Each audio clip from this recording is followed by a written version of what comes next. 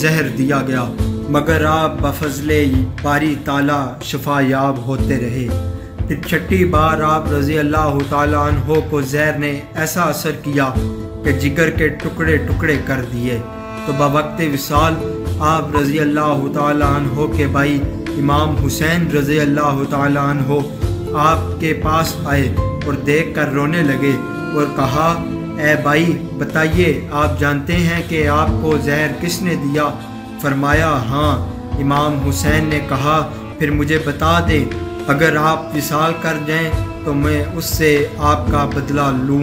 فرمایا، اے بھائی آپ اس خیال سے پریشان نہ ہو اور کچھ باز پرس نہ کرو، بلکہ درگزر کرو، اس لیے کہ ہم خاندان نبوت و اہل بیت نبوی ہیں۔ بس اللہ تعالیٰ کی عزت و جلال کی قسم، اگر روز قیامت اللہ تعالیٰ نے مجھے بخش دیا تو میں اس وقت تک جنت میں نہ جاؤں گا جب تک کہ اسے نہ بخشوا لوں جس نے مجھے زہر دیا۔ تذکرۃ الاولیاء میں حضرت فرید الدین اطہار رحمۃ اللہ علیہ نے تحریر فرمایا ہے کہ رسول اکرم صلی اللہ علیہ وآلہ وسلم اکثر اوقات غروب آفتاب کے وقت صحابہ کرام رضوان اللہ تعالیٰ علیہ اجمعین کے ہمراہ شہر سے باہر تشریف لے جاتے اور یمن کی جانب رخ فرما کر ارشاد فرمایا کرتے، جس کا ترجمہ یہ ہے، یعنی مجھے یمن کی طرف سے نفس الرحمن کی خوشبو آتی ہے۔ طبقات ابن سعد میں ہے کہ حضرت عمر فاروق رضی اللہ تعالیٰ عنہ نے فرمایا کہ مجھے رسول اللہ نے یہ حکم دیا تھا کہ اگر کوئی کرن کے اویس سے ملے تو اس سے میری امت کے لیے دعا کروائے۔